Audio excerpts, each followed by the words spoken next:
Bien, continuamos después de esta excelente intervención de Jacobo Muñoz con todos invitados de nuestra casa.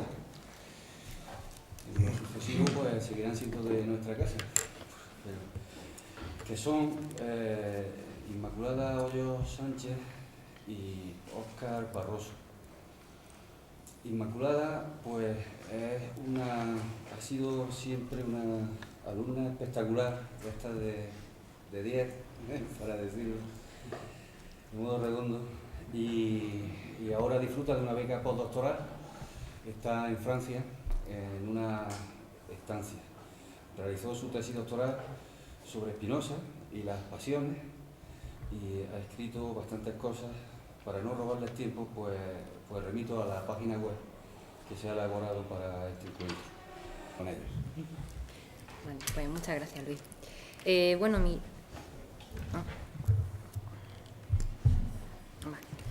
Bueno, pues el título de mi trabajo es Salud, Política y Emociones, Estoicismo y Neoestoicismo Contemporáneo. ¿Y ahora? Y bueno, un poco el propósito de mi comunicación es analizar la idea de filosofía como terapia en el helenismo antiguo, sobre todo en el estoicismo. Y a partir de este propósito, digamos, general, he dividido el trabajo en 3 partes. En la primera voy a analizar esa idea, la idea de filosofía como terapia, a partir de unos textos que considero fundamentales. En la segunda parte me referiré a algunas cuestiones de la política del estoicismo, porque, bueno, un poco como trataré de mostrar, la terapia filosófica se concibe fundamentalmente como ética o política. Y en último lugar, pues, hago alguna alusión a algunas propuestas contemporáneas, elaboraciones contemporáneas del estoicismo antiguo, ¿no? Y bueno, con eso empiezo ya directamente. La idea de la filosofía como terapia floreció, quizá como en ningún otro periodo histórico filosófico, en el helenismo antiguo. La riqueza y la complejidad de las diversas escuelas, desarrolladas durante varios siglos y en 2 sociedades diferentes, es difícil de reflejar con sistematicidad en un trabajo como este. Mi pretensión en este sentido es mucho más limitada. Quisiera en lo que sigue dilucidar algunos de los aspectos de la filosofía como terapia, partiendo de ciertos testimonios o fragmentos que creo fundamentales. Antes, sin embargo, quisiera comenzar llamando la atención sobre el contexto histórico-político en el que surge la reflexión del helenismo, que es, como el nuestro, un contexto de crisis en el que los individuos no se sienten representados por las instituciones políticas vigentes. Al finalizar la guerra del Peloponeso, tal y como señala Marcelo Boeri, Grecia había quedado diezmada y el camino estaba libre para la irrupción del Imperio Macedonio. Como recuerda el ateniense Demóstenes, en el momento en el que pronuncia su célebre Filípica, el imperio de los macedonios ya gobernaba como un amo, de modo que la polis griega, con su autosuficiencia política y económica, ya había desaparecido por completo o estaba al borde de hacerlo. Alrededor del 344 a.C., la idea griega clásica de ciudad-estado se está derrumbando. En el helenismo tardío, la bellaticidad de la Grecia clásica, tal y como expresa Hegel en sus lecciones para la historia de la filosofía, termina y en su lugar se genera algo muy distinto, a saber, el individuo como realidad aislada y separada de la polis. Las personas privadas se enfrentan a una realidad política e institucional separada de sus intereses privados. Se trata de una época de atomismo social cohesionada a partir de un derecho abstracto en el que se instituye la categoría de ciudadano político. La filosofía de Epicuro es un reflejo de ese contexto, pero también el estoicismo, el cinismo y el escepticismo surgen en circunstancias similares. Estando las cosas así, la filosofía adquiere un carácter eminentemente práctico. Surge con mayor fuerza, pues, la idea de una filosofía como terapia social. Creo que pocos fragmentos pueden encontrarse que expresen de manera más clara la idea de filosofía como terapia que aquel de Epicuro que dice que vano es el discurso de aquel filósofo por el que no es curado ningún sufrimiento humano, pues justamente como no asiste a la medicina a ninguna utilidad, sino busca eliminar las enfermedades de los cuerpos, igualmente tampoco de la filosofía, sino busca expulsar el sufrimiento del alma. La filosofía epicúrea ha sido caracterizada como tetrafármaco, o medicina contra las 4 grandes enfermedades del alma: el miedo a los dioses, a la muerte, al dolor o al fracaso. También Crisipo, según muestran los testimonios, arguyó argumentos similares para mostrar la función terapéutica de la filosofía. No es verdad, recoge Galeno, que exista un arte llamada medicina que se ocupe del cuerpo enfermo y no haya ningún arte equivalente que se ocupe del alma enferma. ni es verdad tampoco que esta última sea inferior a la primera, ni en su alcance teórico, ni en su tratamiento terapéutico de los casos individuales. Asimismo, Cicerón, recordando a los estoicos, señala que hay un arte médico para el alma. Es la filosofía, dice, cuyo auxilio no hace falta buscar, como en las enfermedades corporales, fuera de nosotros mismos.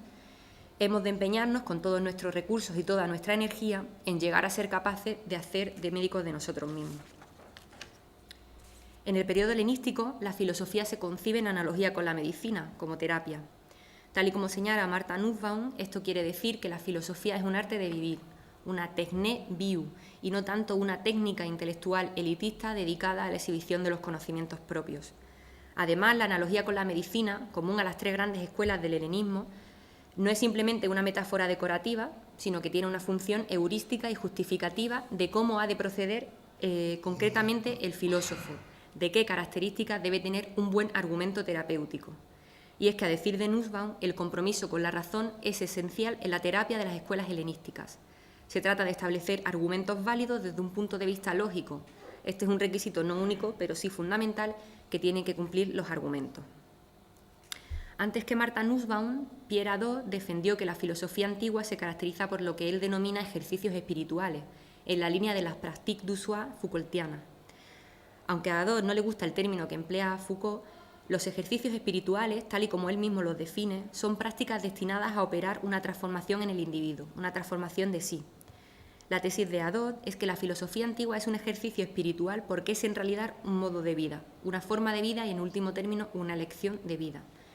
En este sentido se refiere a la fórmula de Victor Goldsmith a propósito de los diálogos de Platón, destinados, dice, no a informar, sino a formar, que vale, según arguye, para toda la filosofía antigua.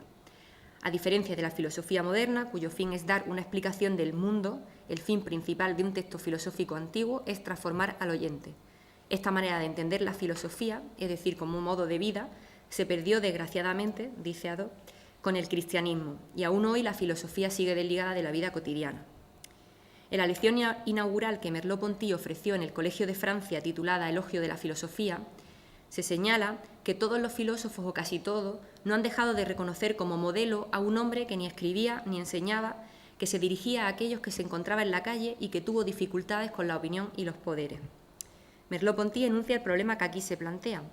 La filosofía puesta en los libros, señala, ha dejado de interpelar a los hombres. Lo que hay de insólito y casi de insoportable en ella está escondido en la vida decente de los grandes sistemas.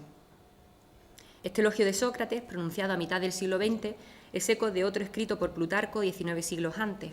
El texto de Plutarco dice que si Sócrates ha sido filósofo, es caminando con sus amigos, comiendo con ellos, discutiendo con ellos, yendo como ellos a la guerra, finalmente bebiendo la cicuta y no enseñando desde lo alto de una silla.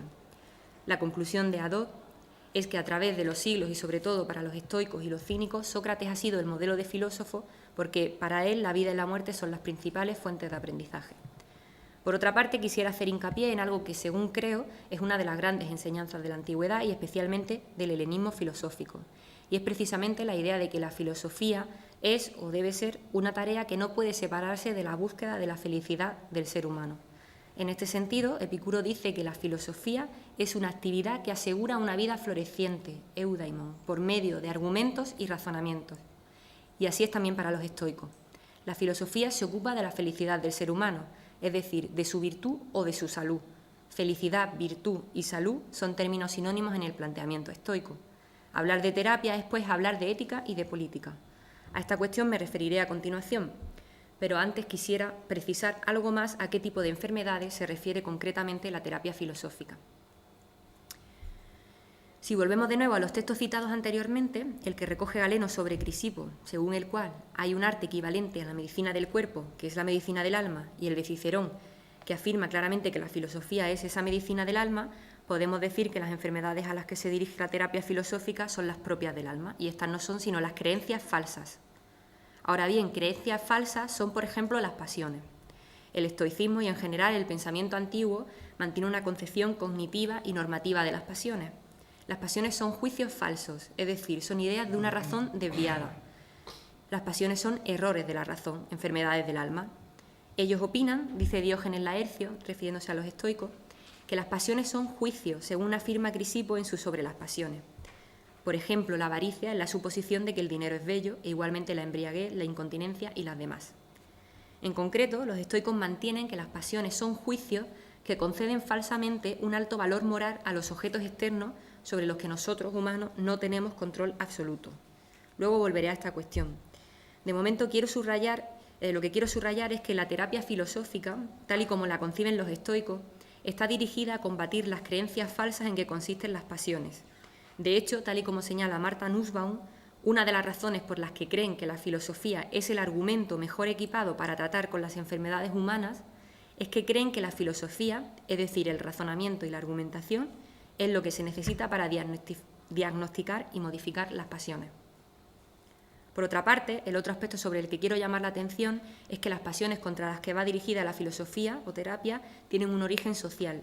Las pasiones no son naturales. Diógenes Laercio recuerda en este sentido que la pasión misma es, según Zenón, un movimiento irracional del alma en contra de la naturaleza o un impulso excesivo. Tanto para Aristóteles como para las escuelas helenísticas, ¿qué pasa aquí? Vale. Sí. Tanto para Aristóteles como para las escuelas helenísticas, escribe Nussbaum, muchas, si no todas las pasiones, se basan en creencias que no surgen de manera natural, si es que hay creencia alguna que lo haga, sino que las conforma la sociedad. Son en efecto parte integrante del tejido de las convenciones sociales y hay que criticarlas, por tanto, como al resto de dicho tejido.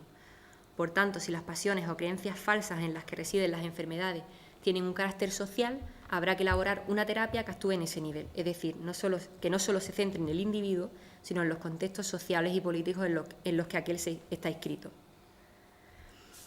En cuanto a la reforma social que implica la terapia filosófica, Nussbaum arguye que como cada sociedad tiene sus propios entramados, los argumentos terapéuticos no solo tendrán que ser correctos desde un punto de vista lógico, sino también adaptarse a las necesidades y particularidades de aquellos a los que va dirigido.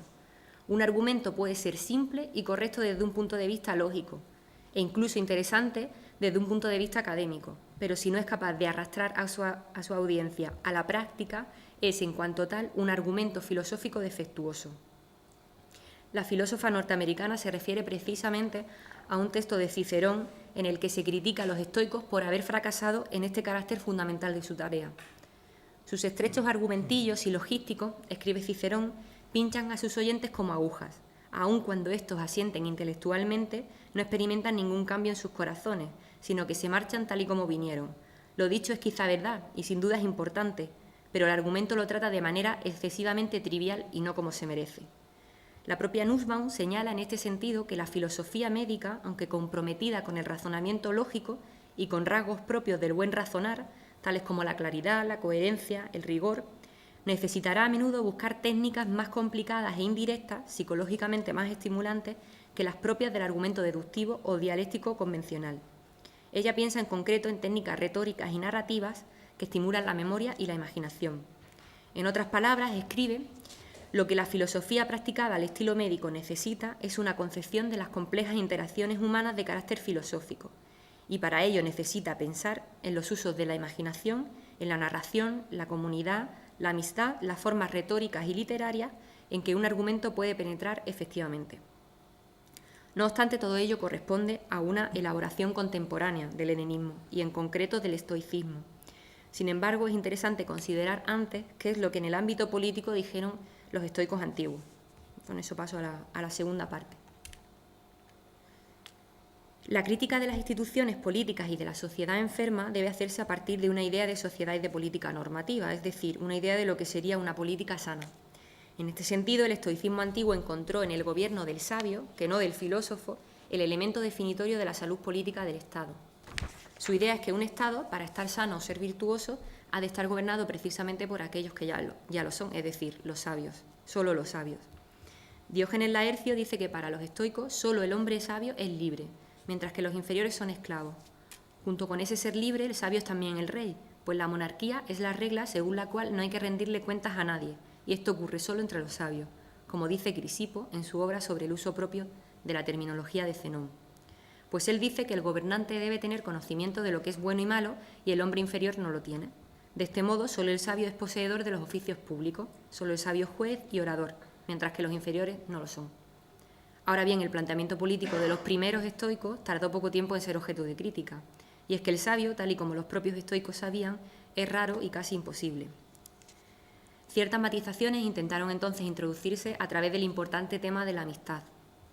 Punciano dice que Zenón de Citio considera a Eros como el dios de la amistad y de la libertad, el que procura la concordia y nada más. Por eso dice también en la República que Eros es un dios que reúne las condiciones capaces de salvar al Estado.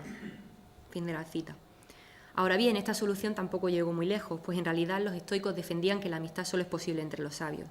Ellos, los estoicos, escribe Diógenes Laercio, dicen que la amistad existe solo entre los virtuosos en razón de su similitud. Ellos describen la amistad como un cierto compartir el medio de vida, pues ellos tratan a sus amigos como se tratan a sí mismos. Declaran también que un amigo es elegido por su propio bien y que es bueno tener varios amigos, pero no hay amistad entre los inferiores y el hombre inferior no es un amigo. Es cierto, sin embargo, que con el hilo de la amistad se teje el cosmopolitismo estoico, pero hubo que esperar hasta el estoicismo imperial o tardío de Séneca o Marco Aurelio, aunque con el imprescindible trabajo del estoicismo medio de Panecio, para que la política se volviese más realista y humana. De este modo no se trataba ya tanto de que el gobernante tuviese que ser estrictamente sabio, sino que debía ser una persona que mostrase rasgos propios de un virtuoso. Famosa fue también la matización que Marco Aurelio introduce con respecto a las utopías políticas, refiriéndose en concreto a Platón, pero también podríamos pensar en los estoicos antiguos. Pues recordemos que para los primeros estoicos un estado saludable o virtuoso es aquel que está gobernado no por el filósofo, sino por el sabio, y el sabio es aún más raro que el filósofo. Al principio del libro 9 de sus Meditaciones, refiriéndose a los buenos hombres que hacen política y que se imaginan actuar como filósofos, escribe Marco Aurelio, dice él literalmente, no espere la República de Platón, sino que date por satisfecho si las cosas progresan un poco. Un progreso en este dominio piensa que no es poca cosa, pues ¿quién cambiará su convicción? Y sin un cambio en las convicciones, no habrá más que esclavitud de gentes que se quejan mientras parecen obedecer. Alejandro o Filipo han seguido lo que la naturaleza pedía y se han educado a sí mismos, pero de ellos se ha reído la tragedia y nadie pide imitarlos. La tarea de la filosofía, dice, es simple y modesta, no me empujes a tomar grandes aires, no me empujes a ser banal. Filósofos posteriores, estoicos declarados o conocedores del estoicismo, ponen de manifiesto también algo que está en el trasfondo de la reflexión de Marco Aurelio. La reforma de las creencias y de las instituciones políticas que las inducen debe pasar no solo por la crítica teórica, sino también por la práctica. Sin experiencia no se pueden modificar las creencias. Hace falta afección, relación e incluso pasión. Así lo señala Spinoza al criticar la terapia estoica en el libro quinto de su Ética y la política utópica en el capítulo primero de su Tratado Político. No obstante, esto no significa que haya que rechazar por completo el planteamiento estoico. El propio Marco Aurelio sigue manteniendo algunas de sus tesis, aunque rebaja las pretensiones de la filosofía. Y otro tanto ha ocurrido con las elaboraciones contemporáneas del estoicismo. A este respecto quisiera referirme al planteamiento de Martha Nussbaum. Y con eso paso a la última parte. En la actualidad podemos encontrar distintos intentos de reanimar el estoicismo, ya sea en el campo de la terapia individual o social. Irving, en su reciente Una guía para la buena vida, el antiguo arte de la alegría estoica, propone un estoicismo para la vida moderna basado en una serie de consejos para lograr la tranquilidad. Dicha tranquilidad, el fin que merece perseguirse en la vida, es definida por el propio Irving, en un sentido más actual, aunque probablemente menos estoico, como un estado psicológico en el que experimentamos emociones negativas, y él se refiere a la ansiedad, pero con un predominio de las emociones positivas, alegría. Su programa para practicar el estoicismo puede servir de guía de autoayuda, pero creo que dista mucho del planteamiento estoico original y de la complejidad y riqueza del mismo. Las aplicaciones de la denominada ética médica son, en cambio, algo más interesantes. En 2003 y 2004, en la revista interdisciplinar Journal of Medicine and Philosophy, aparecieron 2 artículos que proponen introducir ciertas tesis estoicas en el concepto de salud que se maneja en la ética médica actual. Por una parte, Becker destaca la identificación que tiene lugar en el estoicismo entre salud y virtud. Aunque prescinde de algunos aspectos de la ética estoica por no ser relevante, le parece interesante que la ética médica reflexione acerca de la idea estoica según la cual la excelencia moral es la cumbre de un desarrollo psicológico sano con respecto a lo que se considera una especial característica de la vida humana, la agencia racional activa. Además, aplica estas consideraciones teóricas a ciertos casos prácticos, con los que se enfrenta la ética médica, tales como el suicidio asistido, la eutanasia y cuestiones referentes a la calidad de la vida. Algo similar mantiene Stemsi, que aboga por lo que él denomina el paciente sabio, es decir, un paciente con los conocimientos estoicos suficientes como para no dejarse turbar por el sufrimiento y saber distinguir entre las enfermedades que responden a los esfuerzos médicos y aquellas que son crónicas o fatales. Es decir, no se rechaza el uso de la tecnología médica para aliviar el sufrimiento, pero partiendo de las ideas estoicas se ponen ciertos límites al denominado encarnizamiento terapéutico. Por otra parte, y más en relación con la concepción de la filosofía como terapia, está el trabajo de Martha Nussbaum. La filósofa norteamericana ha elaborado una concepción neoestoica de la emoción, como ella misma la denomina, y ha reflexionado sobre la dimensión ético-política de la misma. La obra de Martha Nussbaum recoge, según creo, fielmente el leitmotiv del estoicismo, eliminando, no obstante, aquellos aspectos del planteamiento estoico que hoy nos parecen más problemáticos. Su propuesta me parece un buen ejemplo de cómo hoy se puede concebir la filosofía como terapia al modo de los estoicos antiguos. Nussbaum destaca del planteamiento helenístico en general su idea de la filosofía como terapia. La idea de una filosofía al servicio de los seres humanos, escribe, destinada a satisfacer sus necesidades más profundas, hacer frente a sus perplejidades más urgentes y llevarlos de la infelicidad a un cierto estado de florecimiento, es una idea que hace de la ética helenística un objeto de estudio cautivador para un filósofo que se pregunta qué tiene que ver la filosofía con el mundo real.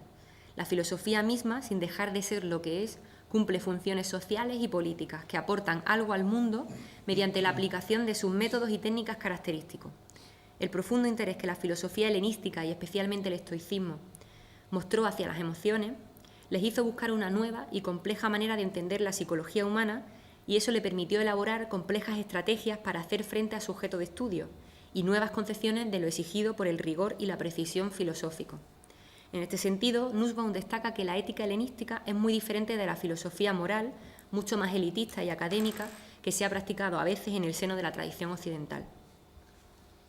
A propósito de los métodos propios de la filosofía, Nussbaum distingue su interpretación de la de Foucault.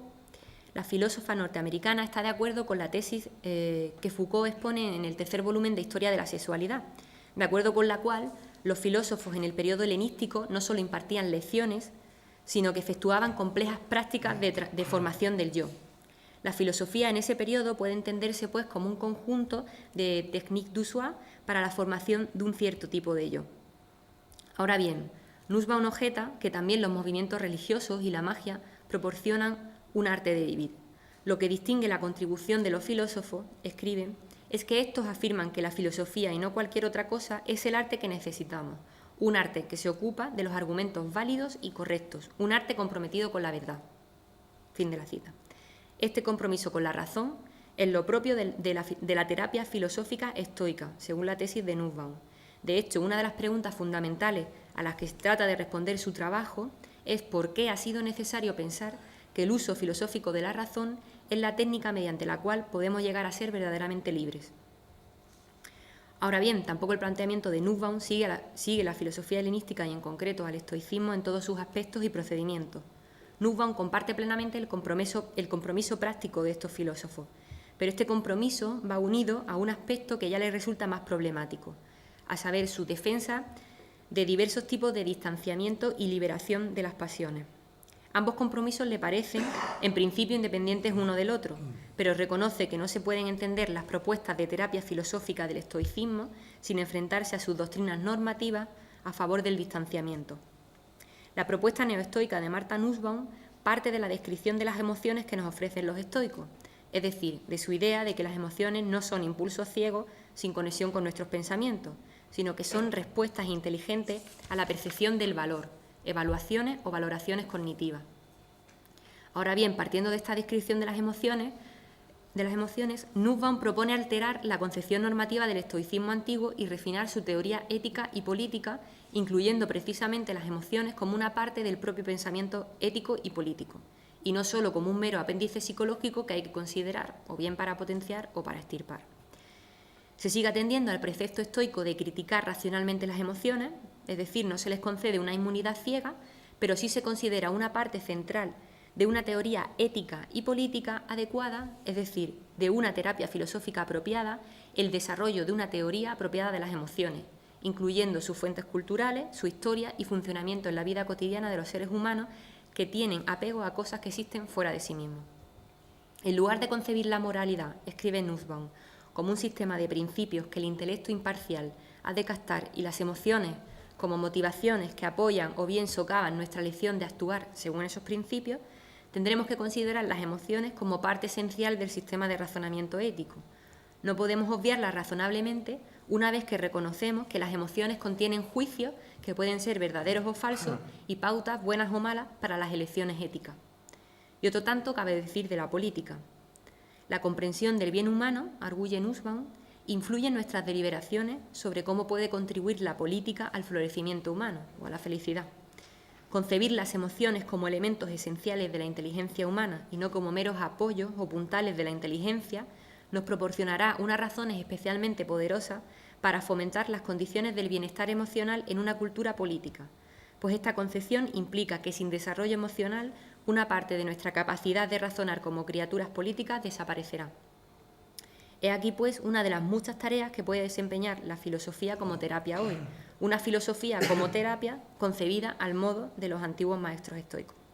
Y con eso termino. Gracias.